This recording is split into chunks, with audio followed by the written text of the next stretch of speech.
All right, so good morning again. Good morning. So I've realized now that some of you may have gotten indoctrinated into Richland County workday training, because some of our folks went to a training that was for employees, so they finally made their way here. This is how we really get you exposed to Richland County, I guess. I don't know. But again, thank you all for coming. Thank you for basically taking the time out of your busy schedules to be here. I am Pam Green, the manager of the Office of Small Business Opportunity. We are happy to bring this to you today in conjunction with our procurement department to really talk about how to do business with Richland County. Hopefully you're able to get some tips on bidding, how, solicitations, how to navigate our bonfire system, and then obviously questions that you'll need to ask at some point. I ask that any question that you have, you ask. Everybody in here is a business owner, correct? Or works with businesses. Right. So I always say we got to maximize our time anytime we are able to gain some knowledge. We have to be intentional in what we do. So what I want to ask, how many SLBEs do we have in here? Okay. Very good. Thank you. Thank you for showing up. For those of you who are not SLBEs, we're going to have a conversation. I like to call it a come to Jesus meeting. So an SLBE is a small local business enterprise, and I'm going to talk about that, and my team will also talk about it. But as I say, I am the manager. Our team, I always say, is small but mighty. So we have Margaret Jones, who's in the back, who is our certification and compliance specialist, who will provide some information for you too. And then we have LaSasha. So I want to call LaSasha Breland. That is not her name. I think it's Breland. So I have to always pause I feel like I'm speaking French or something like that, like Breland, who is our business development person and handles outreach. So you'll hear from her as well. But what I want to talk about very briefly is the purpose of our office. As I say, Office of Small Business Opportunity, we were created, the SLBE program was created back in 2014. But what I want you guys to take away today, and as we bring to you different workshops, different virtual events and things of that nature, our goal is to advocate for small businesses. That is why we're here. That is why the office exists. It is to be an advocate for you and to connect you to opportunities, resources, and things of that nature. So we often like to survey you and poll you to understand what's at the pulse of what you're needing, so that we can either bring you the workshop or connect you with the different partners that we collaborate with. But from this, I want the takeaway to be is that our mission is pretty much to make sure that we're building a database that can be used by the county in its efforts as it relates to contracting with the county. But what I want you to remember is that it doesn't stop there. Because we collaborate with so many other different agencies, city, state, federal, and then we also deal with some other organizations. So as I'm talking, we have our wonderful IT folks that are going to help us get through some technical stuff. But we also collaborate with them, which means we have tentacles to all those folks. So we try to make sure that we keep things as seamless as possible when we need to hand you off, let's just say to the city and some of their programs that you may qualify for, or to the state or federal. So advocate. We advocate. And for those of you, once you become a small local business enterprise, and Margaret will cover what the eligibility requirements are for that, but we're creating a database of businesses for Richland County to be seen by departments and procurement for goods and services that may be procured by the county. So keep those pieces in mind as to why we're here. The other part of it is once you are an SLBE, I always say, welcome to the family. Because if there are questions or concerns, or if for some reason you're having an issue with something, you are to come to us and talk to us about it. That's where the advocating piece comes in. If there's a way that we're able to help you through something, let's just say you do have a contract, and let's just say we're talking transportation in this case, and there is an issue that you need reconciled, we ask that you come and talk to us. And that's part of what we do. We work with, I think there's roughly, I don't know, Jennifer, 30 departments here? Yeah, roughly 30 departments here. So our goal is to make sure we form the connections and relationships with those departments, because everybody is procuring something. So that's just a quick skinny You'll get some additional information later. I'm going to ask Margaret Jones to come and talk to you about the SLBE program and what's required with that.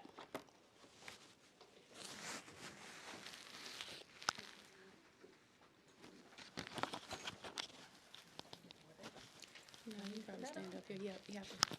Oh, okay.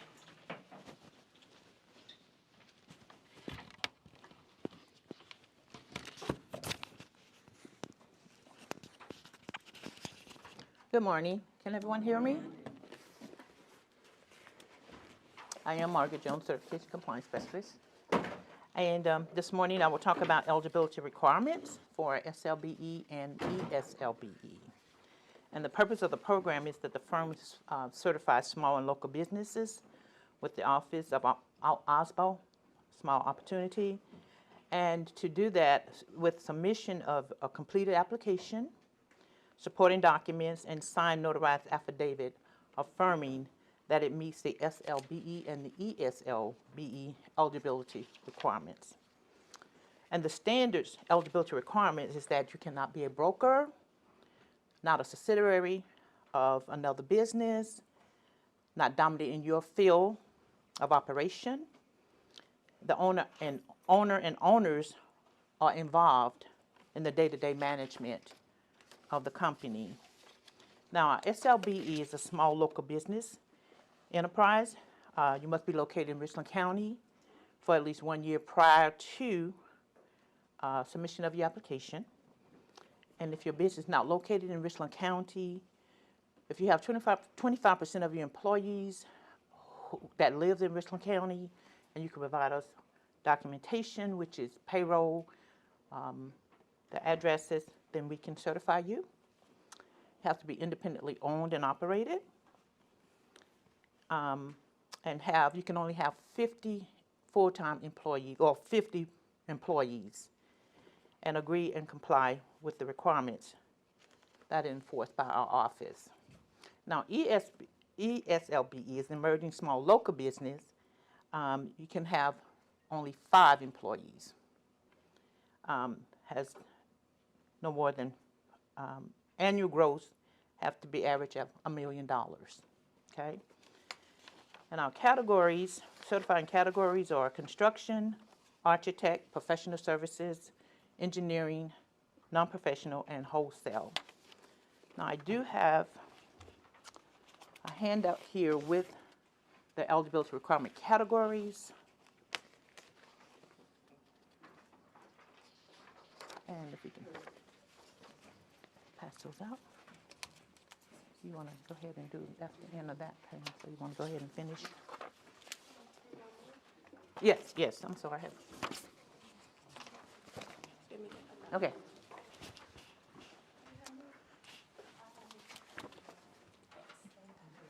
And does anyone have any questions in reference to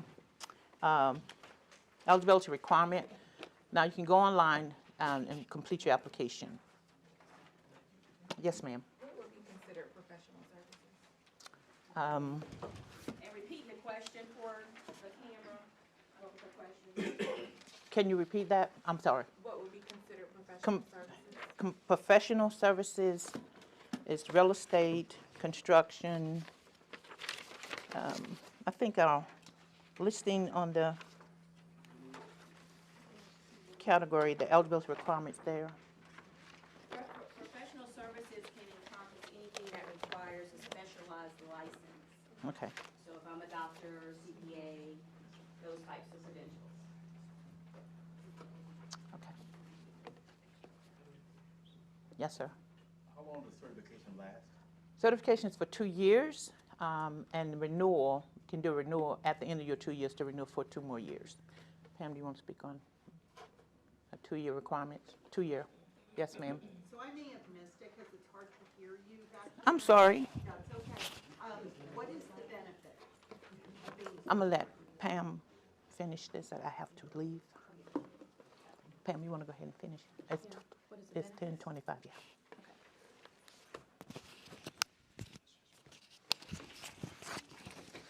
Okay, you asked what is the benefit of the certification. Part of the benefit as I talked about earlier, it deals with advocating for you as a small business and the contracting piece. It also assists as far as all the collaborative partners that we have and making sure we get you connected to other resources. I always want to think global, right? So I'm not a person that has tunnel vision and we're strictly only thinking Richland County and Richland County contracts. As a small business, you have to diversify. So part of that benefit is that we're very connected with all of our partners, understand their services that they offer, and we try to direct you in the right direction and connect you with the right person. But the other thing is, you're in a room of small businesses. What do? What does she do? Is there a way for us to do some business-to-business type of business, business-to-business type of business? So that's the other person. I never want to lose sight of the business-to-business piece because, y'all, that is impactful. You may never get a contract with the county. I'm also a realist. You may never get a contract with the county. But every time that you're showing up with these events, you have to intentionally network. And that doesn't mean I just get your card and I go home tonight and I go to sleep. I want to make sure that there's a way for us to connect and that we follow up. So that's the other reason for getting in the room. Sometimes folks say, I don't have the time to attend some of these events. But when you're trying to build, sometimes you just got to make the time or find someone that you can send. But those are some of the benefits, and then we offer different workshops. So today is how do I do business with Richland County. In a couple weeks, we'll have a guy that's going to talk about how do I get on go? What are the things I need to be thinking to make sure that my business is on ready? That type of stuff.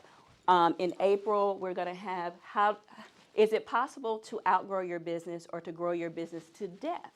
Because there are some folks that grow at such a rapid pace that they actually grow themselves out of business. So we'll have an expert to come in. In September, we hold an annual event. I can't let the cat out of the bag about this year's because, y'all, it's going to be off the chain. You hear me? So hopefully in another week, we can send out the save the date and give you just a little bit of a snippet of what's to come. But we're looking to collaborate with some different folks this year. Any other questions? As it relates, yes, ma'am. Is there an application fee? There is no application fee, which makes that easy. And everything is online. I don't know if you heard that part. But we have an online platform. But we also set appointments, and Sasha is going to cover that. Any other questions? Okay. I want to circle back on one thing with Margaret talking about, because she is compliant, so that you guys know kind of what does that really mean. In the case of projects, we are tracking the projects. If we set a goal on a project for one of our SLBEs, we're tracking that project, the progress of that project. Are they getting paid? Are they getting paid on time? If there are any issues, then we come in and do that. If for some reason there isn't necessarily a goal that we can set, but you're working with a department where they've asked for SLBEs that may do a certain type of work, and we send them a list of possibilities. If you're doing something with that department, we try to stay connected to make sure that everything is moving to your best interest. Okay. So just know we're tracking. We do reports. Everything has to be in compliance, and then we report out. And so we review our program on an annual basis, and we always appreciate feedback from you all. Any other questions before I bring LaSasha up? One question, Pam. Does Richland County have a goal of how they do business with minority vendors? So one of the things to keep in mind, we are a race and gender neutral program. You will find that there are minority programs that are out there, disparity study, but we are a race and gender neutral program as it stands right now. When it comes to goals, and in this case, we set a lot of goals on transportation projects, but that is project by project. As we move forward, and I don't want to get ahead with the disparity study, we'll see what comes out of that. But right now, race and gender neutral, and so I would say there is no set goal right now. Yes, ma'am. So on that note, do you have a preference for that are in Richland County versus businesses that are outside Outside of Richland County. So what's going to happen, we have a wonderful facilitator our Director of Procurement, and that will be some of the things that I believe she will cover in her presentation. On that, we'll fill it in for you. Okay. What are some of your top initiatives for this particular city, Richland County? What are your top initiatives this year that you're focusing on? So for us, I'll say, when you say top initiatives, Yeah, so by the end of this year, if you were to work with this amount of the SLBEs, or you want to spend this amount of dollars with SLBEs, like what are some initiatives that you're looking to hit by the end of the year? so one of the things that we are doing, we're building metrics. So we've taken a look at historical data for our office and have built metrics around that. So for this year, we're about build, grow, scale. So at the end of the day, we're always thinking about building capacity and making sure that businesses are sustainable. And then we're trying to build around that. And part of some of the metrics will be how many projects are we actually setting goals on, how many departments have asked for SOBEs within a certain industry, how many events that we're able to produce either a relationship with either a department or any of the business-to-business stuff that forms. So we're going to indoctrinate a process where you kind of talk to us, what did you gain out of taking time out of your work time to be here today? And we kind of use that, and we've got to figure out how we want to, because some of that's anecdotal. We got to figure out how we take that information and quantify it. But those are some of the things. But build, grow, scale is where we are. And then we're also paying attention to what's going on in our industry. EV market, AI, hint, hint, September. So those are some of the things that we're building because we're paying attention to what's happening in our economy. That answer your question? Okay. All right. Anyone else? We good? Okay. We're getting there. Sorry. Yes, sir. Just looking through your procurement code here, so you guys actually have sole discretion on how you choose and set the criteria for how project delivery is done at the procurement level. So is there any intentionality to include SLBE size packaging? Because, you know, sometimes those packages are just not SLBE friendly. So there are, and we'll cover this more during the procurement time, but we'll talk about certain projects that we identify what we call sheltered market. Okay, and that is a project that we feel can be performed solely by an SLBE, 100%. So we'll talk a little bit more about that, and we're going to cover some ground there, but we'll save that for that. But that's just a quick skinny on one of the initiatives that we do have. Anyone else? Oh, y'all good at this time of morning. Y'all didn't even have to have coffee with us. All right, I'm going to go ahead and bring up Sasha, and she'll go over some of the business development pieces.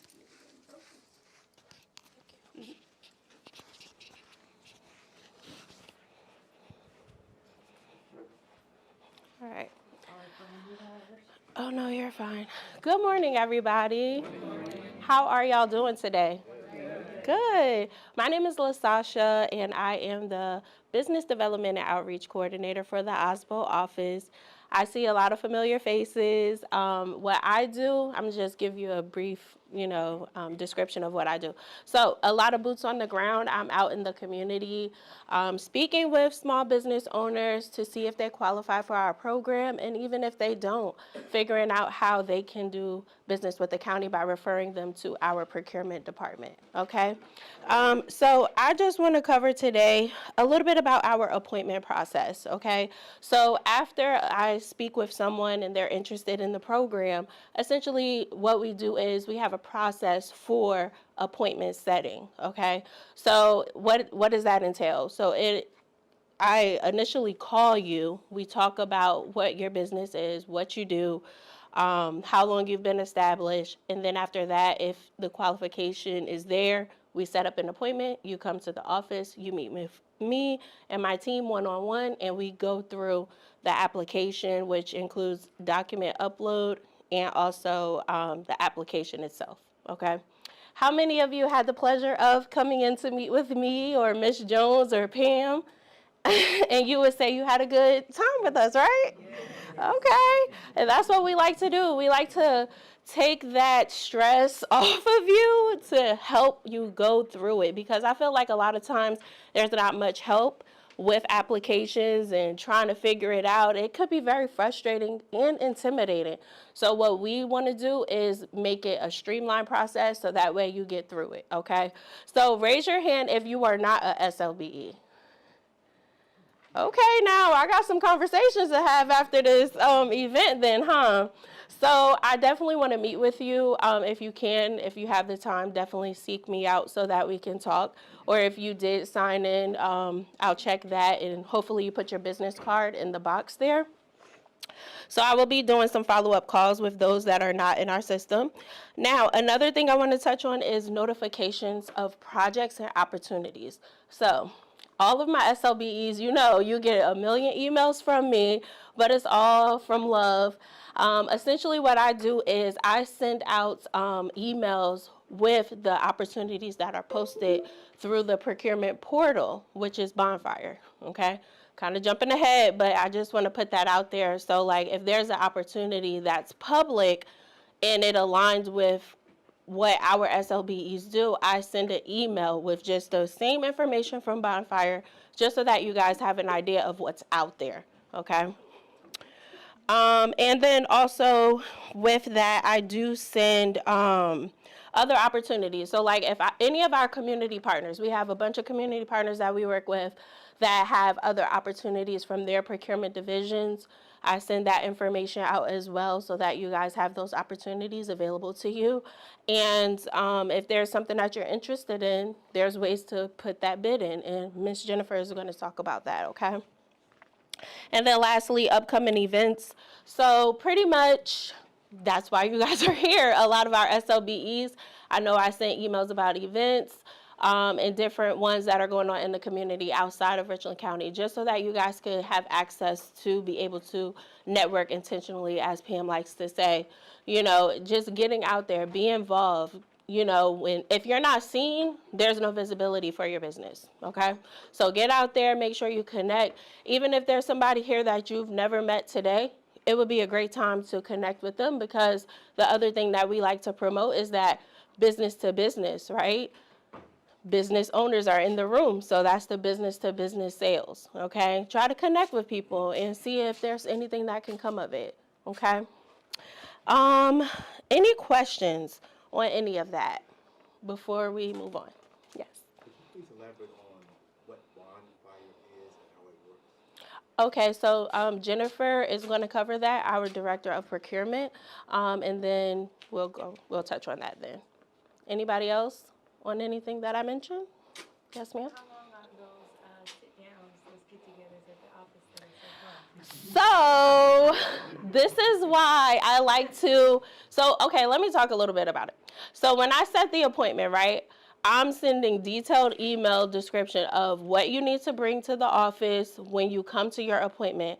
At the bottom of that email is going to be another option for you. You don't have to bring those documents in, but we do have a scanner. We can scan the documents in, or if you would like to upload the documents prior to the appointment, that saves time. So I generally block out an hour. Some of my folks need a little bit more than that, and that's okay, because that's what we're here to do. But I block out an hour. If you upload the documents prior to the appointment, then it goes by a little bit quicker. But if we need to scan, then I would say about an hour or so. Anything else? You're welcome. Anybody? No? All right. So, and now I would like to introduce our Director of Procurement, Ms. Jennifer Wladischkin, and she's going to cover everything procurement, okay? All right. Excuse me.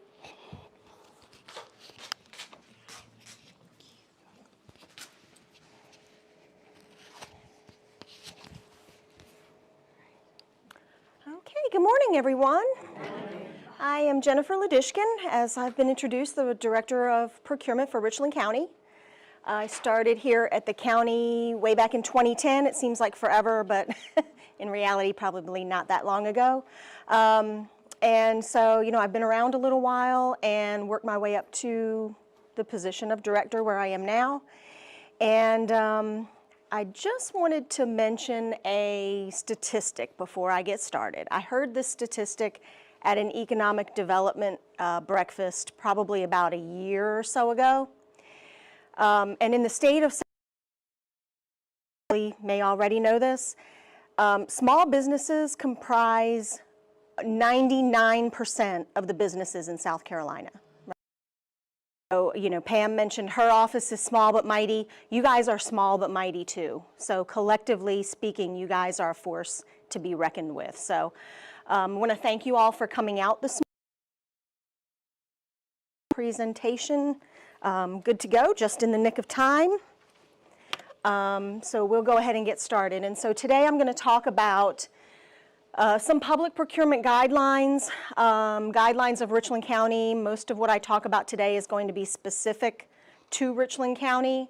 And I will mention if it's a general procurement guideline. Bonfire is a software that we use to advertise our procurements. So we will cover both of those today.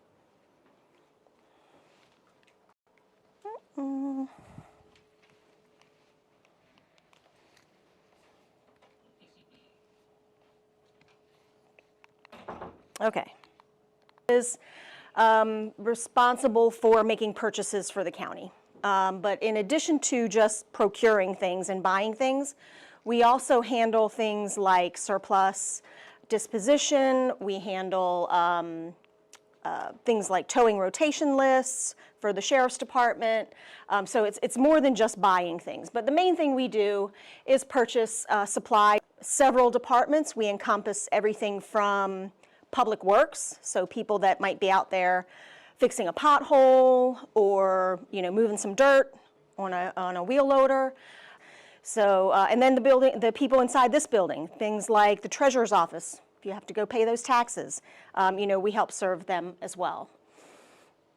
And government procurement is open. We want fair and equal competition. We like to seek out new sources of supply. So I came from the private sector. In the private sector, particularly in manufacturing, if you find a product that works, I was in the fastener industry, so when you found someone who could use, you know, that particular screw, they want to keep using it from that person, right? Because you don't want a $10,000 piece of equipment not to work over a 3-cent screw. To make sure that the funds that we get, which are from all of you and all the citizens of Richland County, go back to Richland County. So we want to make sure that we're being fair in our competition. And again, we practice, obviously, non-discriminatory practices here in Richland County. Pam mentioned our disparity study that we're going through right now. That's to ensure that if there is any disparity in the businesses here in Richland County and our use, that we can address those things. And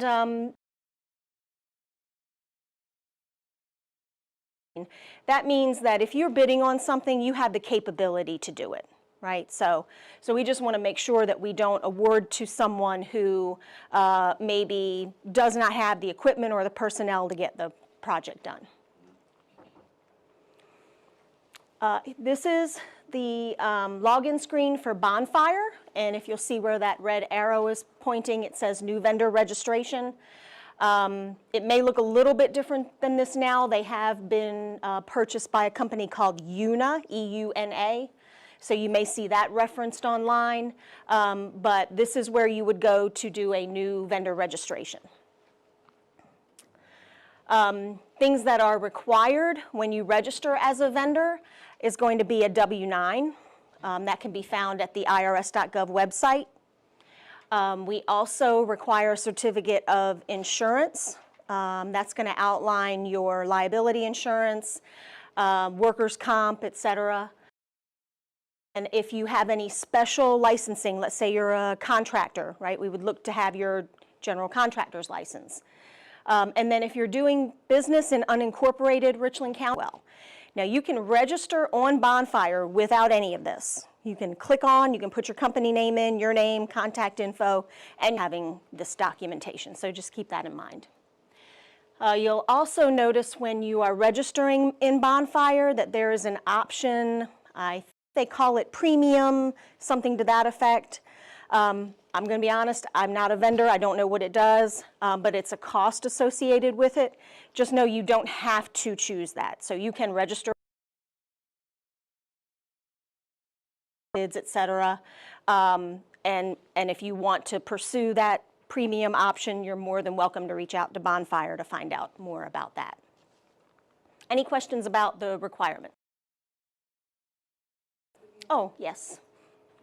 And we have some brochures out on the table that have the link and some information as well. So feel free to do that as well.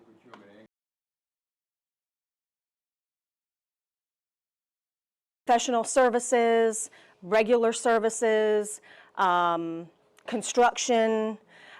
It's going to be projects over $15,000, that sort of thing for those smaller.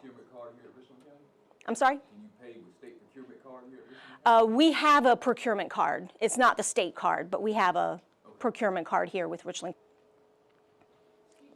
Yes, ma'am. I'm registered on Bonfire. Yes. If I'm already registered on Bonfire, does that mean Richland County is going to automatically populate? And when you register in Bonfire, there's also an option to do a geographic preference. And that's just going to make sure that you get all of the notices for your. Bonfire tends to send a lot of emails as well. And, you know, I know how that gets in your inbox. Everything gets cluttered. You start maybe not paying as much attention to them. So if you want to cut down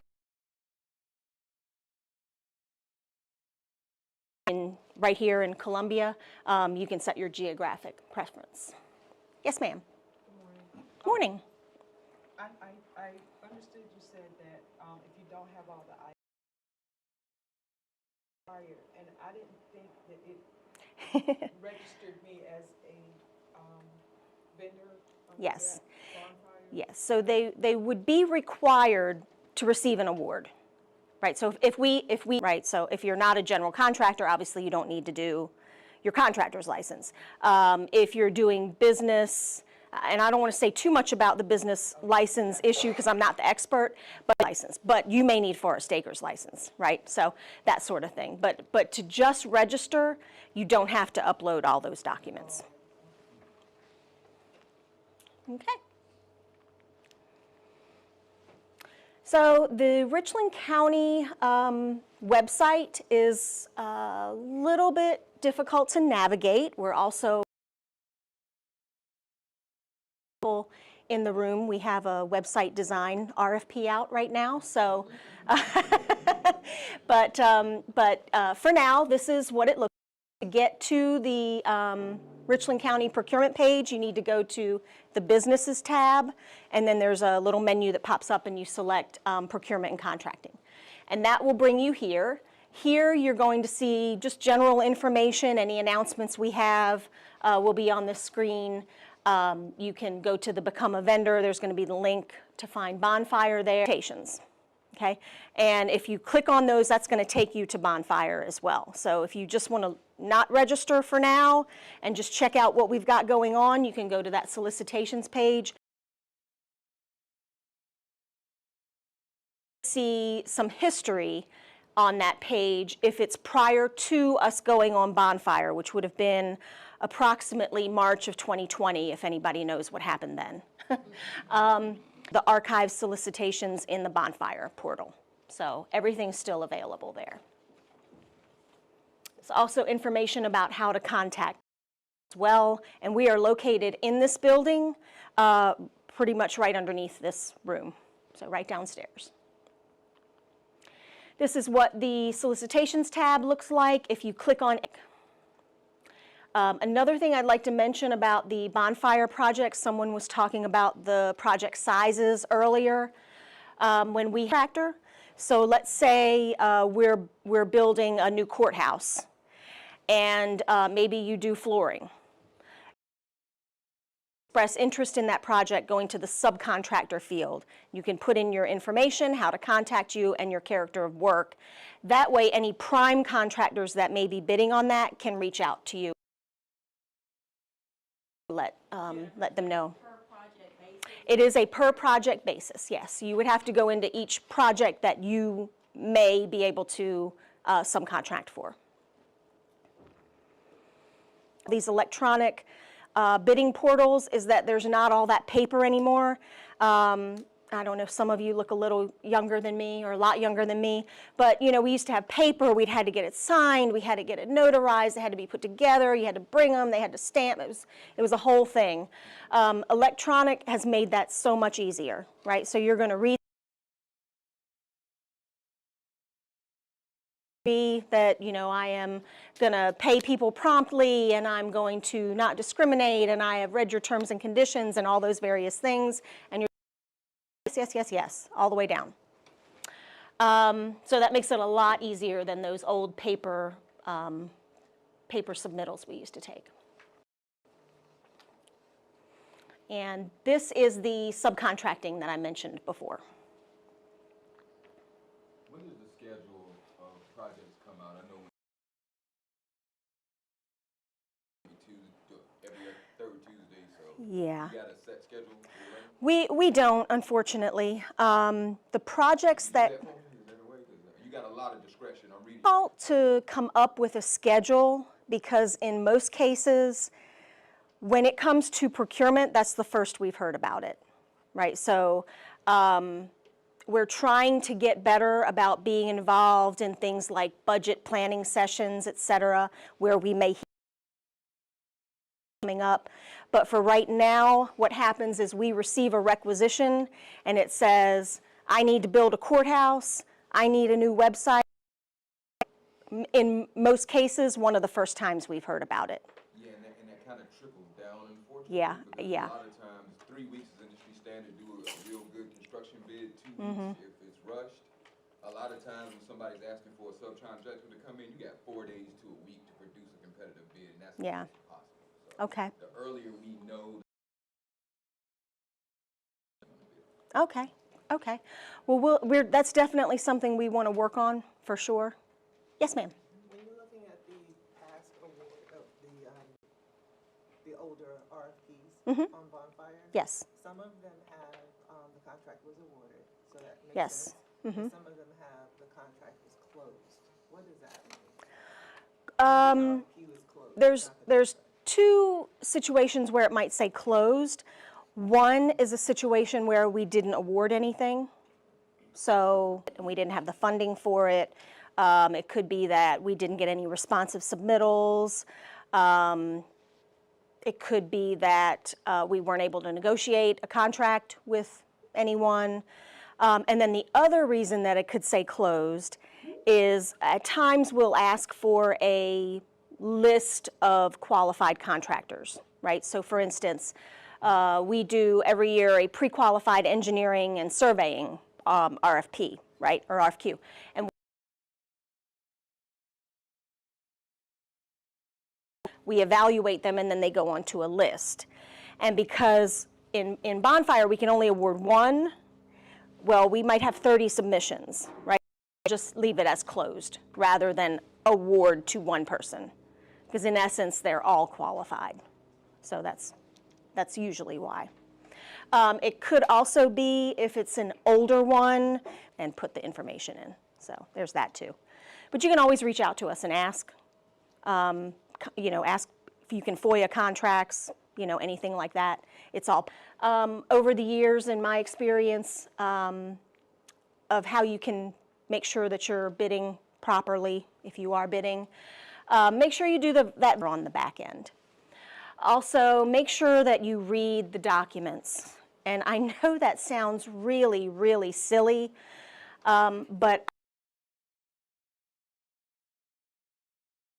documents, okay? And when I say documents, I mean a scope, right?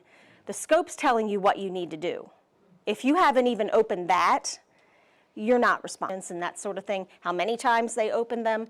So, you know, all of that information's captured. So make sure you read everything.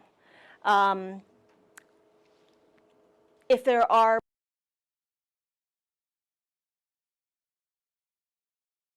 try to attend. If it's not mandatory and you can't make it, okay, make sure you read the addendum that comes out after. It's going to have the minutes in it. But if you can attend it all, there's dialogue that happens in those meetings, and we make every effort to capture the essence of that. But unless you're there to really hear the entire conversation, you might not get everything. You're in here is a minute you're not out there making money. So, Let me just add, yeah. I just want to emphasize something. Because it says non-mandatory, and I think we've seen more of that since COVID. Yes. Because before, it's like, oh, I don't have to be there.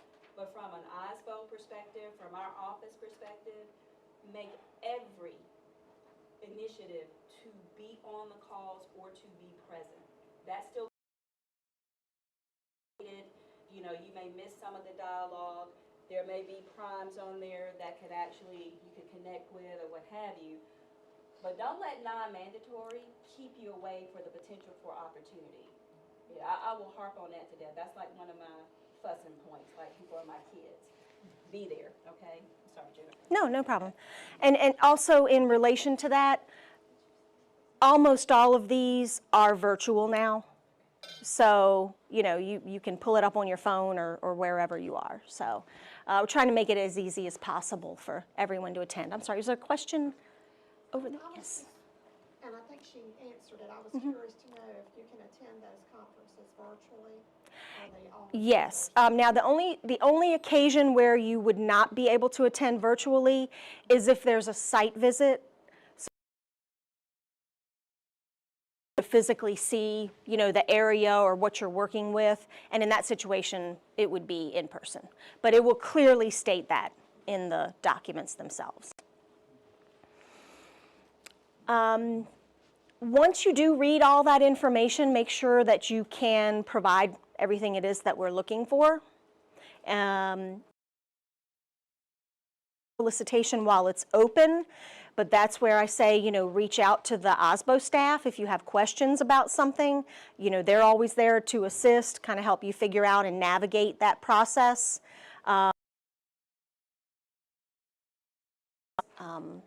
Properly licensed and et cetera, et cetera. To that point, do you guys Yes. have a short list of SLBEs like you have a short list of qualified major subcontractors? We don't have a short list of SLBEs. We use the complete SLBE list. Would it I help think. you out a lot if you had a short list that you knew these guys were pre-qualified, all certifications were in, everything was met?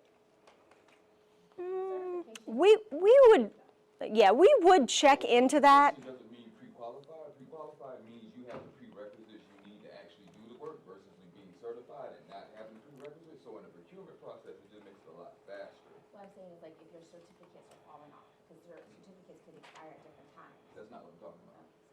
Yeah, I'm sorry, that's not what I'm talking about. Yeah, You got so, what I'm saying though, right? So you have pre-qualified general and I think contractors. there's a certain amount of that goes on during the certification process, if I'm not mistaken. Pam and her group are checking for licenses and things like that.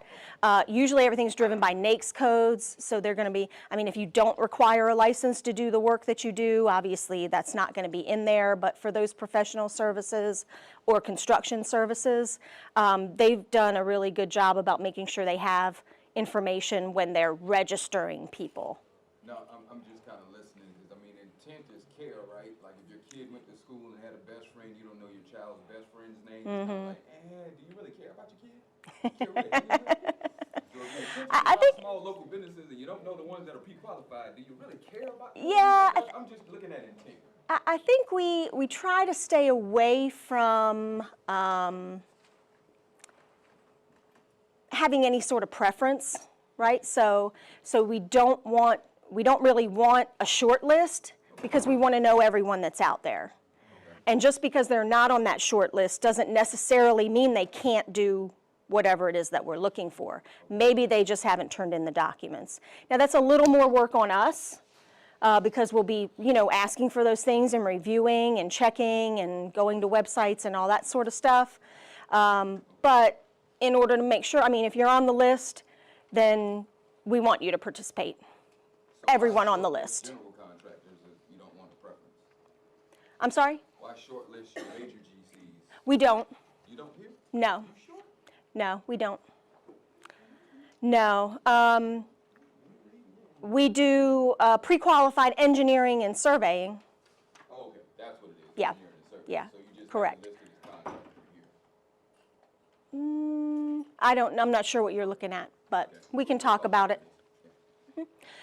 If you are a GC, if you happen to be a GC, we are working on a solicitation for GCs to work at our detention center. So I will mention that. We are going to be working on that shortly. If your project has any addendums, make sure that you're, again, opening those documents and reading it. A lot of times there are going to be questions and answers. Sometimes the scope may have changed, et cetera, so you want to make sure you're staying abreast of all of that. And each time we issue an addendum, there's a public notice. So you would get an email from Bonfire that says, hey, you know, this has been issued, this has changed, et cetera.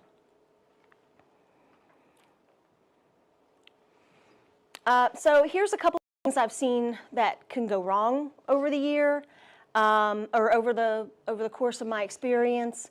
So let's say you win an award, but you can't get the work done in the right amount of time. Okay, so that could lead to some issues with the contract.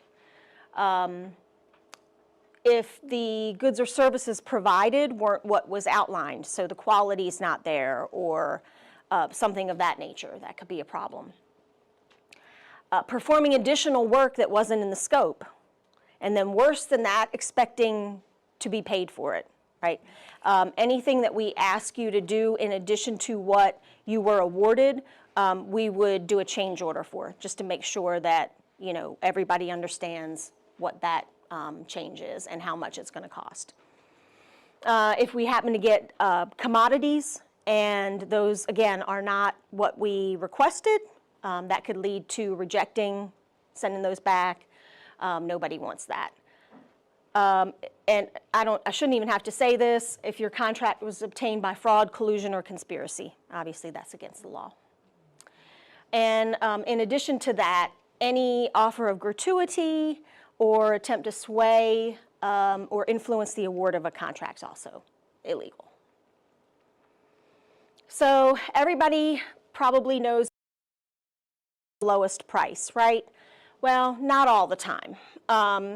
Bids go to the lowest responsible bidder, right? So that means the lowest price for a person who is able to provide what it is we're looking for, who has the resources to do that, and is, you know, properly licensed, et cetera, et cetera. And here are some links that I find useful. Someone mentioned SCBO, SCBO, that's South Carolina Business Opportunities. All of our solicitations are advertised there, as well as Bonfire. So that is for pretty much every government entity uses SCBO. It's free, and you'll find everyone from school districts to other counties, et cetera. So if you work and you want to go on there, you can select it from SCBO and you can find who is looking for what. So if you've not been on to South Carolina Business, it's a great resource. Excuse me, are we getting an email of this slide? If you leave your information, that's on the table as well. It says vendor guide, they're going to be. Okay. Okay. Yes, great. Do have planned a demo of how to register in Bonfire.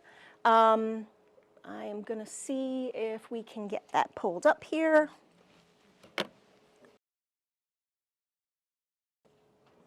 Are there any additional questions while she works? And there are a couple questions, Jennifer. Okay. One of the questions you said, over 15,000 was Bonfire, under 15,000, Correct. and you email them out. Do you Yes. do that by next?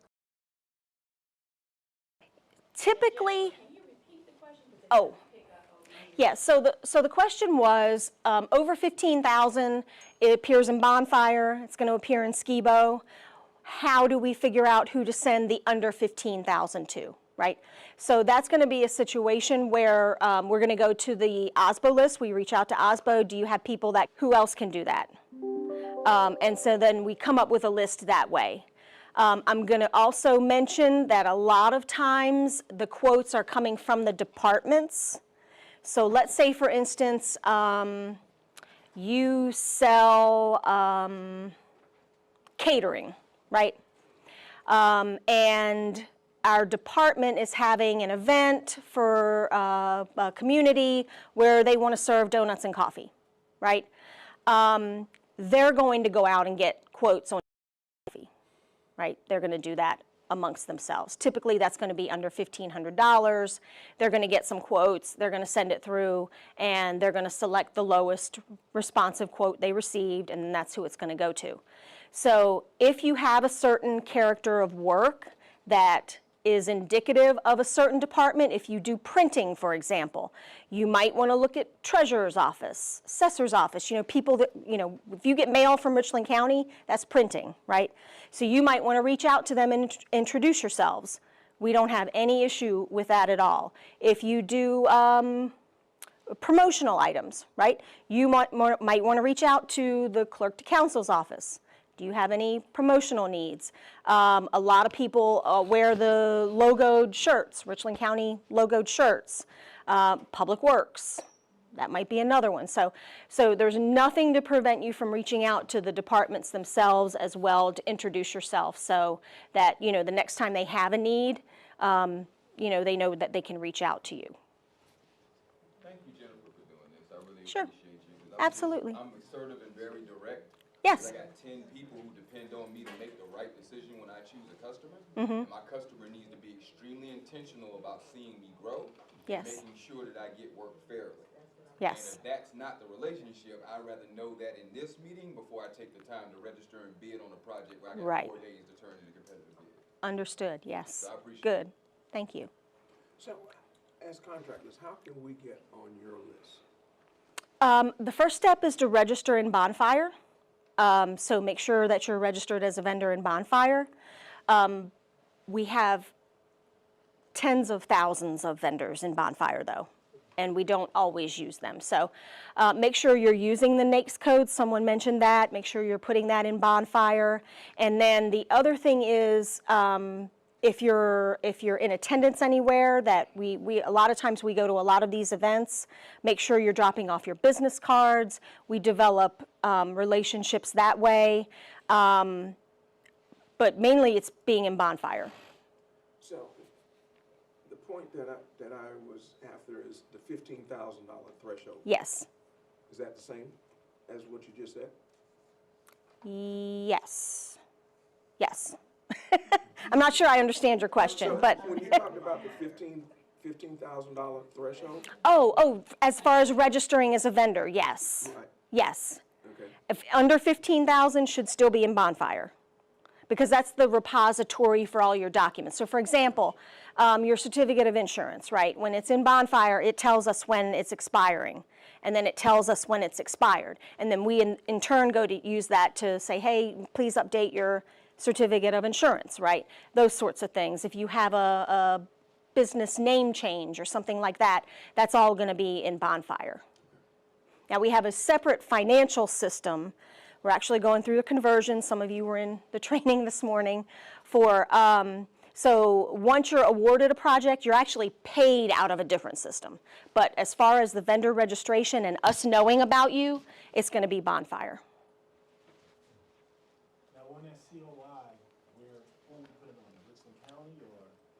When you go in Bonfire, there's a specific area where it asks you to upload your COI, and it has a date field you put in your expiration date.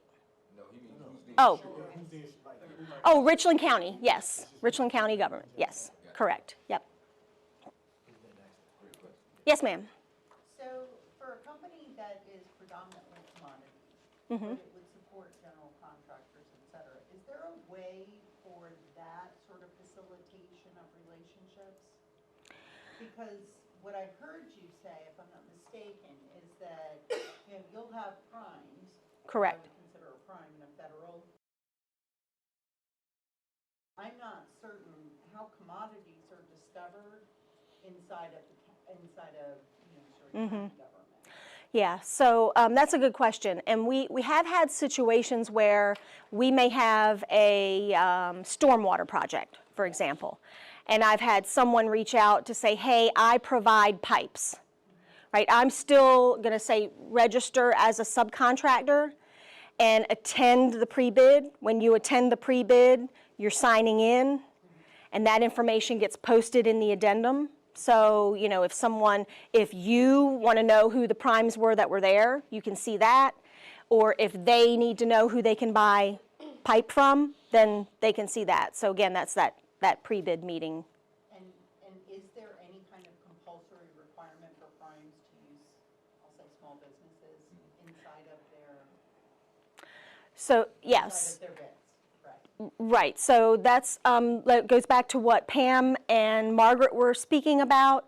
When we have a large project, what they do is they review all of the different characters of work, and if they have registered SLBEs that can perform those certain characters, then those get formulated, I'll say, and Pam, correct me if I'm wrong, but those get formulated into a goal.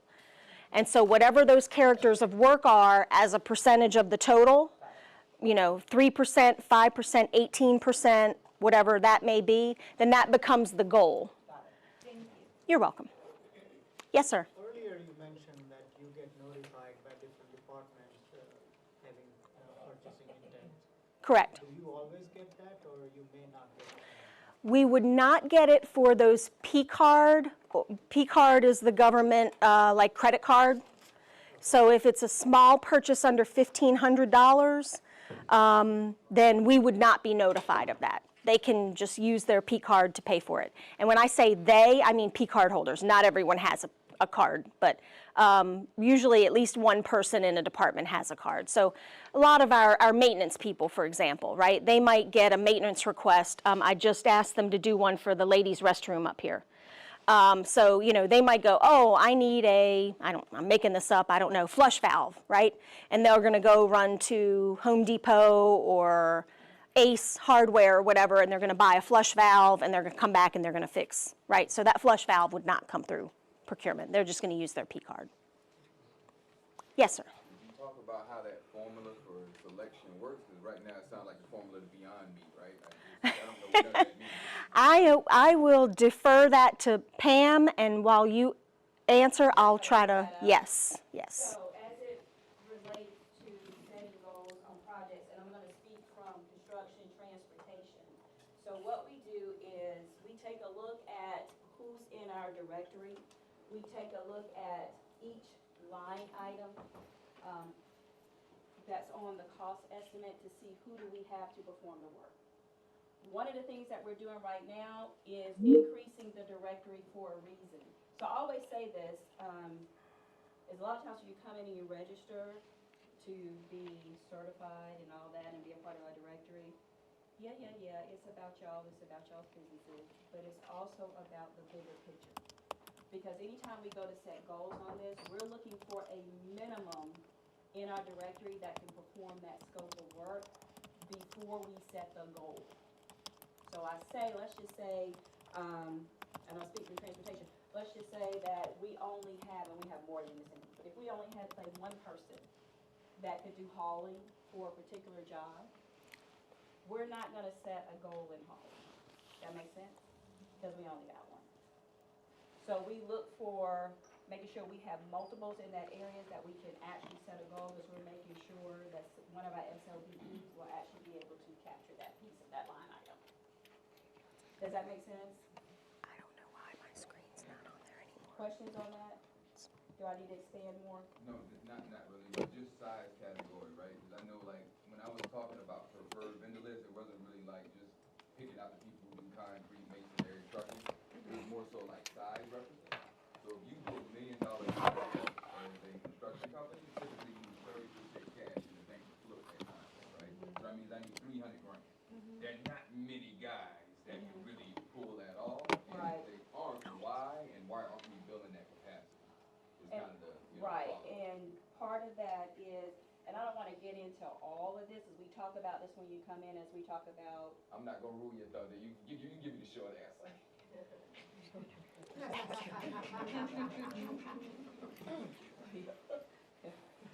talk about joint venturing, and we need to have conversations, you know, with. She hasn't answered me. Got it. Understood. And I don't think she's picking me up on the mic, which is probably a good thing.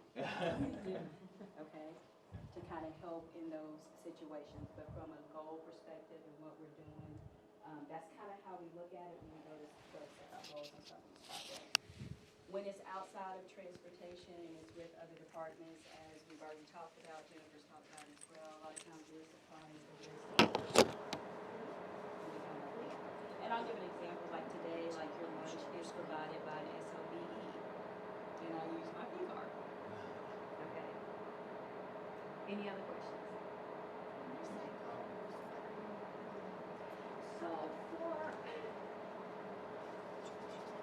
So for our office, we talked about advocating, we try to connect you with different opportunities.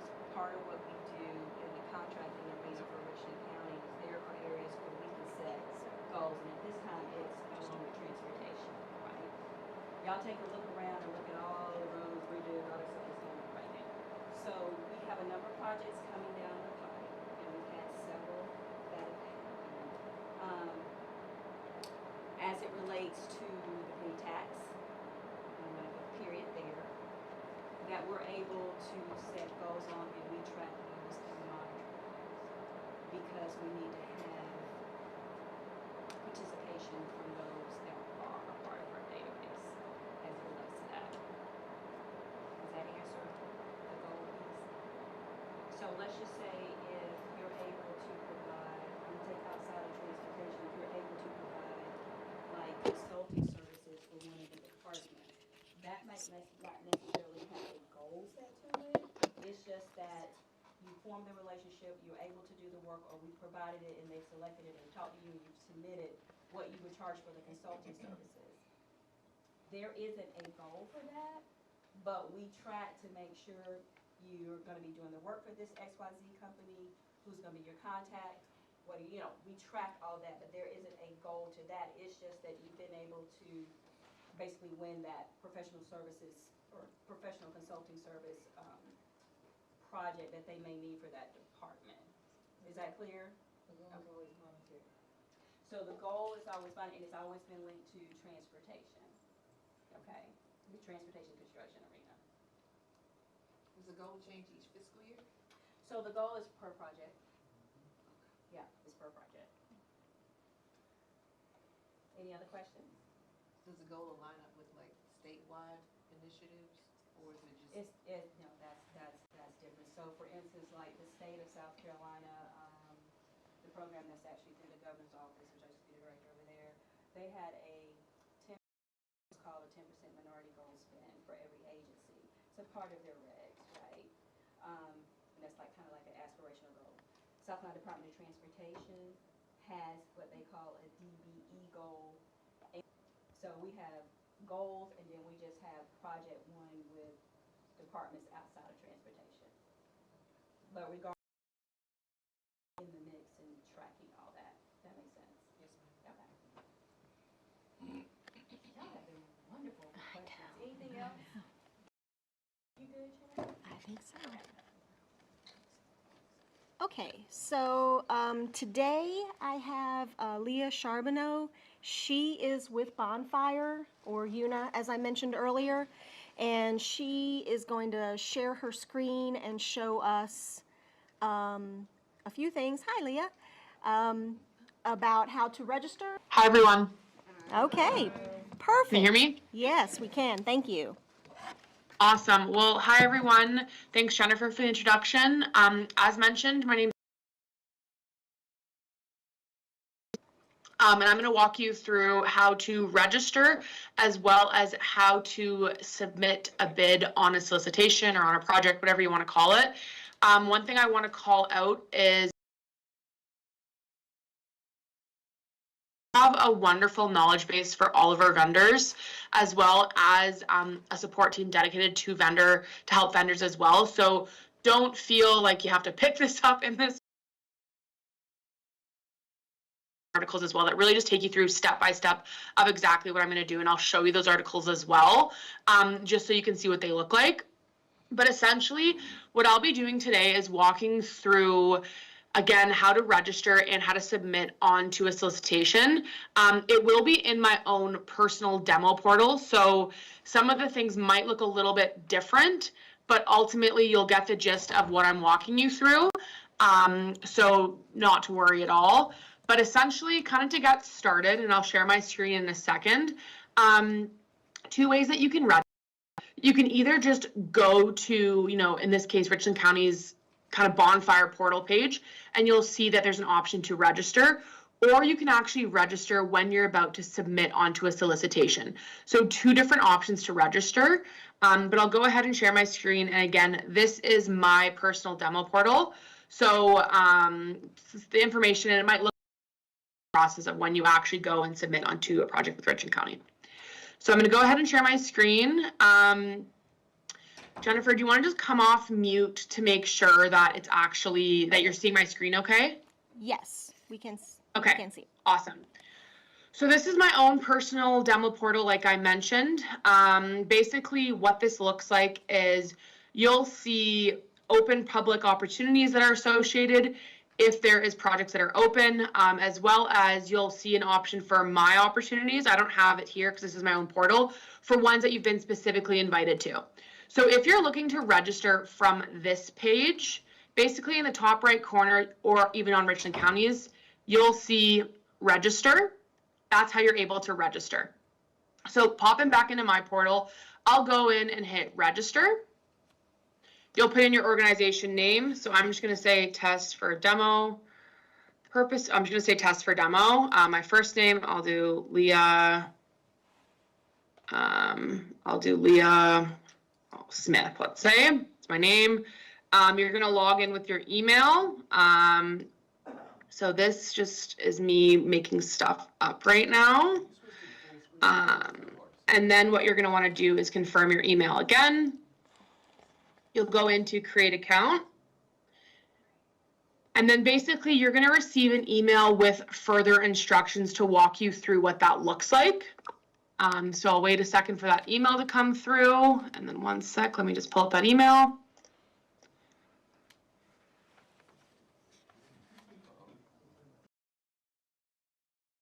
I'll share my screen again. It's going to take you exactly to the email that you gave in your inbox. It'll say, action required, finish your registration. You'll go in and say complete your registration.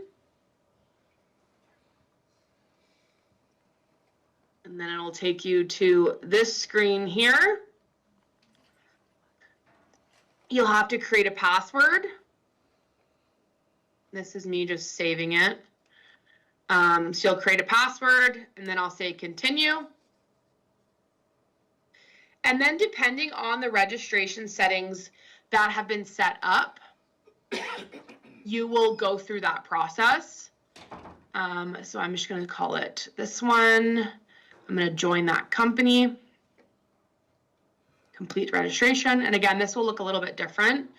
And then it's going to have you fill out some information. So I'll just put in a phone number. And you're going to basically walk through all these items here. So again, this is just all fake information. You can tell I'm just making up this information on the fly. So I'll do.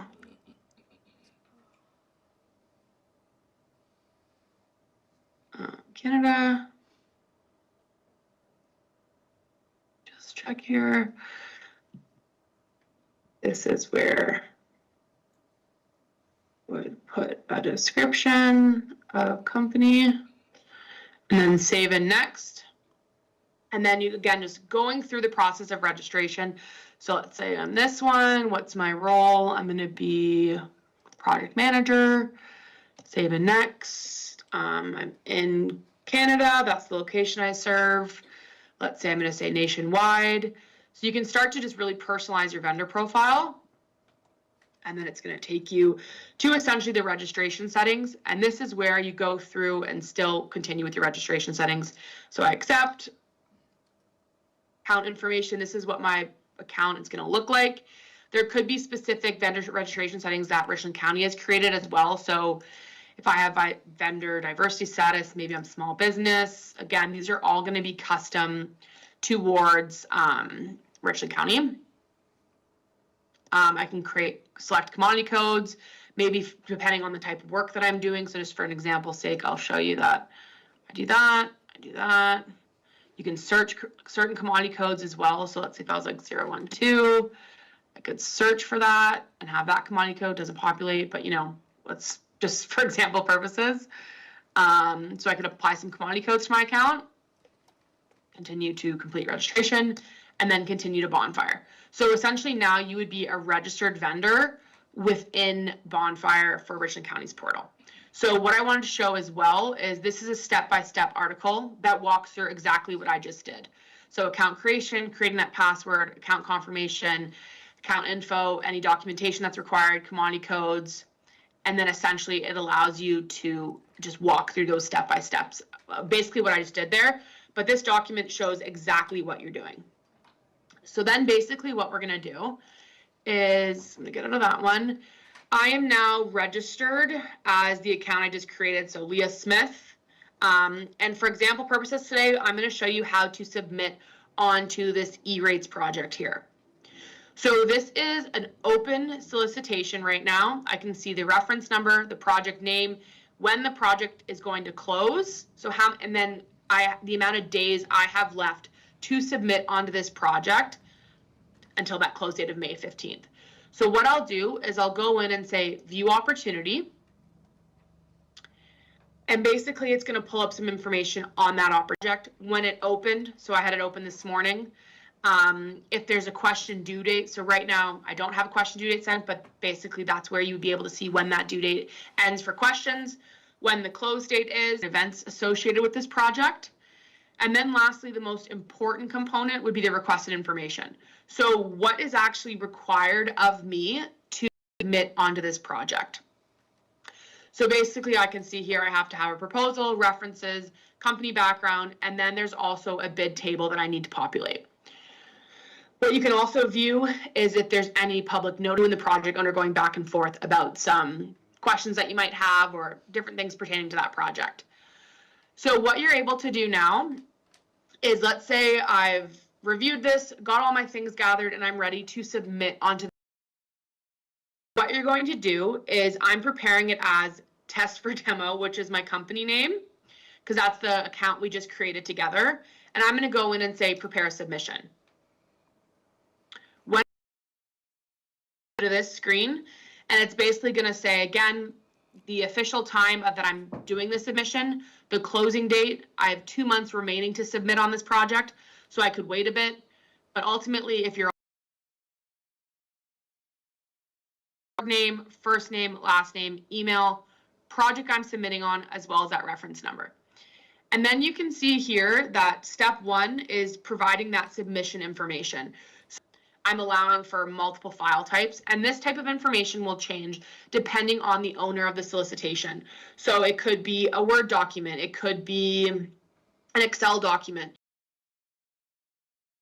That type of information will change. So it's really important to look at the file type as well as the amount of files as well.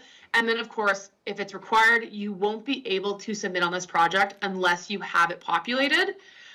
Sometimes this can be optional as well, so you don't always have to submit on it, hence the word optional, but just wanted to call it out there. And then basically you'll see here, so there's no standardization of what the proposal document needs to look like.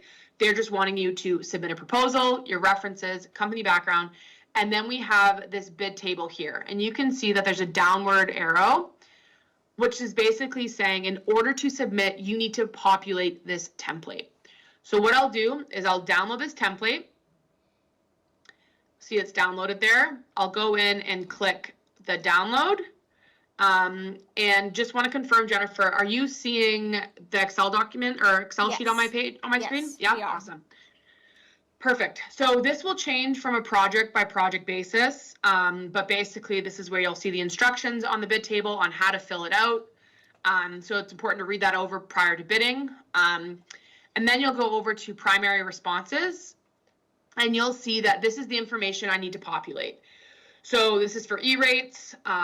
Basically, see where it says this bid, no bid. On this type of bid table, you have the ability to choose if you want to bid or not. But again, that will change based off of what's being asked for on the project. But I just wanted to create a bid table so it wasn't just adding like PDF sheets. But essentially what I'll do is I'm going to say I'm going to bid on this item. I'm going to populate my unit price, let's say of $10, or I'll say $100. That total cost is going to apply. So 10 times 100 is 1,000. I'm going to bid on this item. Use that little downward button, and so on and so forth. I'll just kind of continue to populate these here. But basically what you'll do, I'll just say 40, 30, and again, this is all just fake information that I'm just making up as I go. But I just want to show you kind of the process of, pulling those documents from Bonfire, doing something, and then adding it onto your submission. So I'll do 20, let's say 15, and then I'll say bid on this one as well. And this is going to be 60, let's say, oops. And this will be 35. So now you can see that all of my values have been provided for what I need to do. Additional responses is if you want to add any additional information, but not necessary. So then what I'm now going to do is I'm going to say File, Save As. I'm going to add it to my documents. And I'm just going to say today's date. It's going to be as Excel. I'm going to go in and click Save. And then basically I'm going to get out of this bid table and actually do my submission. So what will happen now is for proposal, I'm going to upload my proposal file. I'm going to go in and say upload, go to documents. Here's my proposal document. You'll see it's uploading 100%. There's a little check mark that you have uploaded PDF format. It's required on this project. Upload file again, my reference document. And then so on and so forth, company background, my company background document. And then I'm going to upload that bid table we just did together. And there's the today's date of that bid table we just completed. So basically all my files are there on the project. You'll go and say, I understand that I can't change any of my submission details once the project closes. So this is really important because what you can do is if you need to modify your submission prior to that 2-month close date, you do have the ability to do that. And I can send over a document on how to do that. But once the project closes, you can't modify. So let's say I've looked this over, I'm happy with it. I'm going to go in and say submit and finalize my submission. And basically you're going to get this confirmation of, hey, this is what you've submitted. It's completed. Again, what project you submitted on, reference number, the time you submitted, your name, email, org, the required documents that you confirmation code. You can download all files like a little packet if you'd like, as well as you'll probably hearing my email ding. Show you quickly, I know I just stopped sharing my screen, the email you get as well. You will get an email, sharing my screen again, that says, hello, your submission was received, all of that submission data, and of course, just your confirmation code. Of course, if you have need any questions or any help, this would be the support email that you reach out to. But that's pretty well in a nutshell on how you submit on a project, and basically this and how to register and the steps that you go through. Documents here as well that I have, just walking through that. So same thing here, basically what I just walked through live, creating and uploading a submission, how to access the opportunity. So you log in, you'll be able to view opportunities, whether it's an open public opportunity. So that means it's open to the public. You don't have to be invited to it.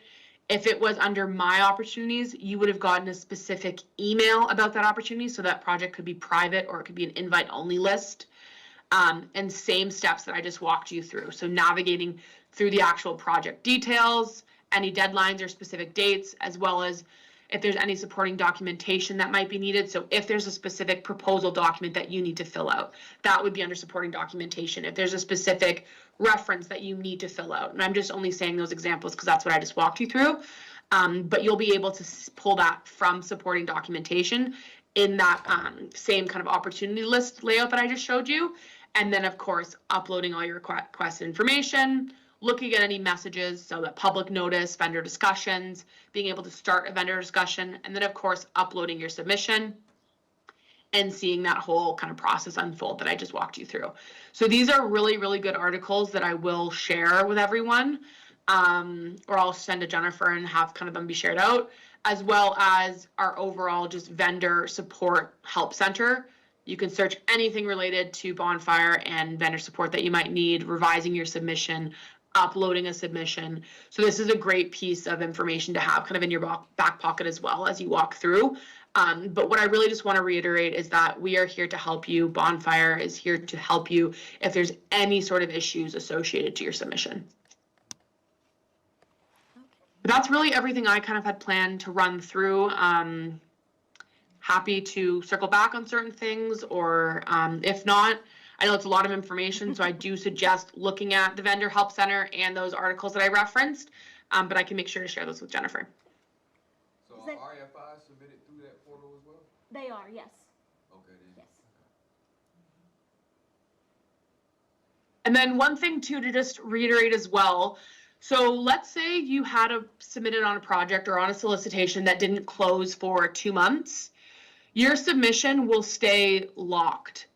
The project owner will not be able to look at that submission. They'll be able to see, oh, I have one submission on the project, but they will not be able to view any information associated with that submission at all until the project closes in that, let's say, 2-month time frame.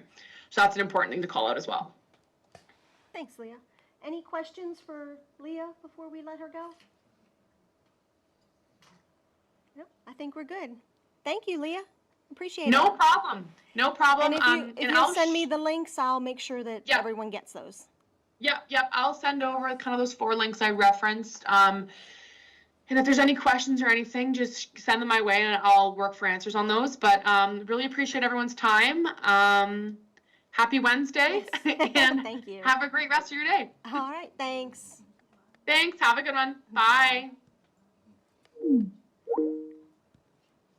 Okay.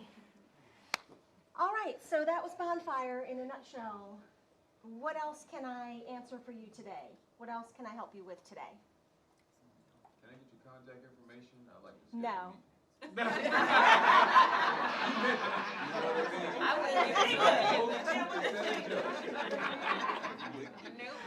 Oh, I kid. Yes, absolutely. Yes, ma'am. That's political correct. Our company's already registered. Is there a way to modify the profile so that more than one person in the company gets emails? That's an excellent question, and I'm going to have to get back to you on that. And I say that because historically speaking, each person had to create their own bonfire registration. Okay. But I believe if it's not available yet, it will be, where they're going to have the company and then logins. Right.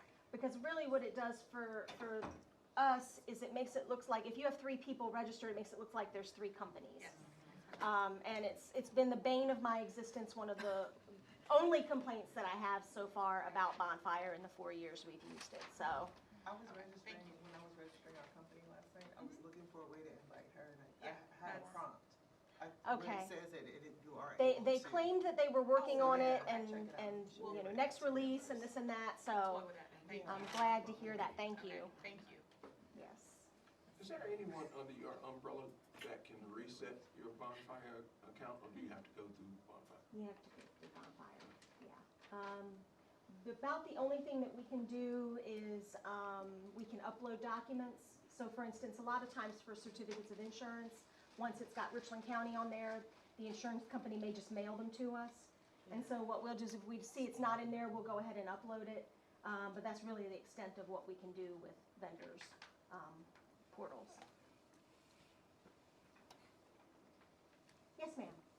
eager to chat with a lot of people here, Good. but I have to get back in the kitchen and bake today. Okay. So do you all have any database or whatnot of those in attendance that we can maybe reach out to at a later date? Yes, I'm sure that the OSBO ladies can put that together. That'd be great. Thank you. Yes, because I'm hungry, so That too. I need to know you. Okay, anything else? Jennifer, this was awesome and great and very informative. Thank you so much, and I want to thank you guys. Your time is so valuable, and so I want to let you know that I really appreciate you being here. I really appreciate the engagement that we've had today, and I will make sure that that when Pam and her team are sending out information, that you have my contact information.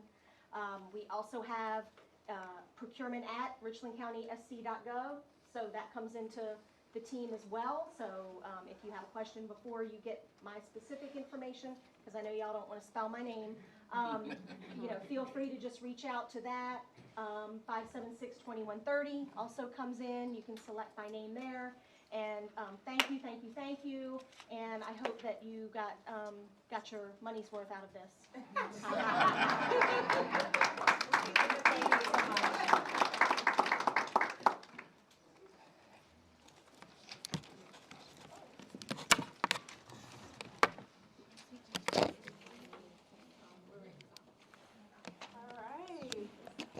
So we just want to thank you. Oh, thank you. I forgot about this. So we just would like to thank you, Jennifer, for taking the time to come and meet with this crowd just to talk about the procurement process. And it's like a breath of fresh air because you guys always ask us about that. So why not leave it up to the procurement experts, right, to talk about it, and at least you got a chance to get your questions answered, okay? So quick reminder, we do have an upcoming event on March 28th. It's a virtual lunch and learn series. It's The Power of Go by Tori A. Stalker. Did everybody get a chance to register for that, or did you get a full? Yeah, we definitely want to see y'all on there. If you're looking for some motivational talk to get you pumped up and ready to go, for any opportunity that comes your way, I would definitely suggest you attend that. And it's a virtual lunch and learn series, so lunch will not be served, but you can eat and enjoy while you see the presentation, okay? And then now I'm going to have, okay? Thank you all.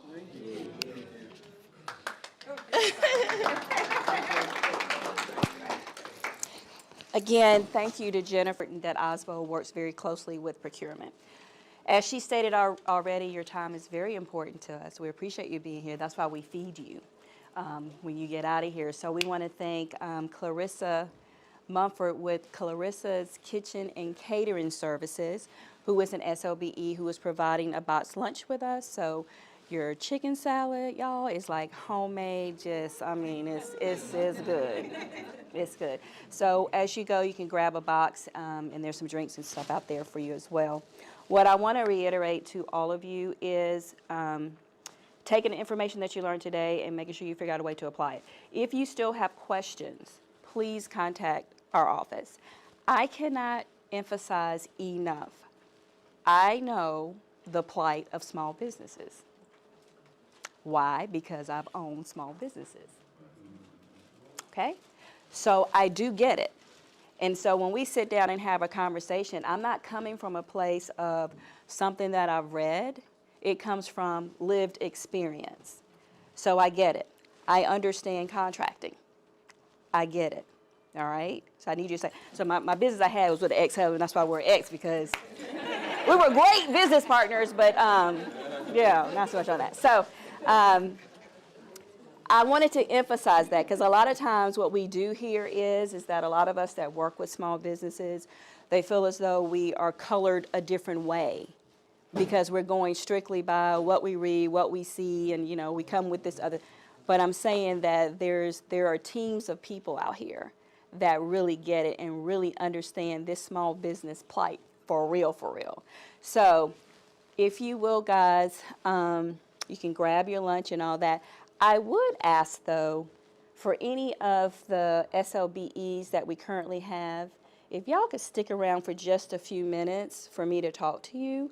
And then for those of you who are not SLBEs, I'm going to ask you to see LaSasha and get on her calendar so that we can get you registered as a small local business enterprise.